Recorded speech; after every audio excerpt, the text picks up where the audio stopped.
Ինչու քաղաքացին օրինակ պետք է այդ բևեռին ձայն չտա քաղաքական փոփոխությունների, քաղաքական համակարգի փոփոխության հույսով եւ գա ձեզ ընտրի, որ դեմ է բոլորին, հա, ինչու, այսպես ասենք, ոչ ընդդիմադիր ձայներին, չէ՞ որ դուք էլ ընդդիմության մի տեսակ եք։ Նայեք,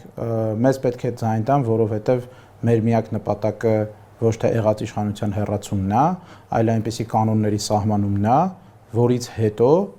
մենք Հայաստանում հնարավորինս քչացնելու ենք հնարավորությունը նման իշխանությունների ձևավորման։ Այսինքն մենք ոչ թե առաջարկում ենք այս մարդուն այն մարդով փոխելով,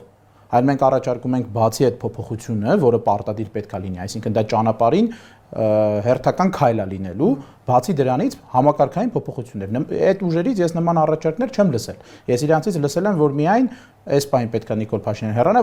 որ իրանցից որևէ մեկը գա։ Դրանից հետո լավ կլինի։ Հա, լավ կլինի կամ եւ այլն, բայց ես դրան չեմ հավատում, որովհետեւ այդտեղ էլի մենք հիմնվում ենք մեկ անձի շուրջ արվող process-ներին։ Ավելին, այդ ուժերից, ասենք, մեկը հայտարարում է, որ սահմանադրությունը պետքա իր համար փոխվի, ասենք ինչ որ կետ պետքա փոխվի, որը միայն իրան է վերաբերվում։ Պայմանական ասած, նման բաների մեր համար ընդունելի չի։ Այո, մենք դրա համար հայտարարել ենք փոփոխություններ,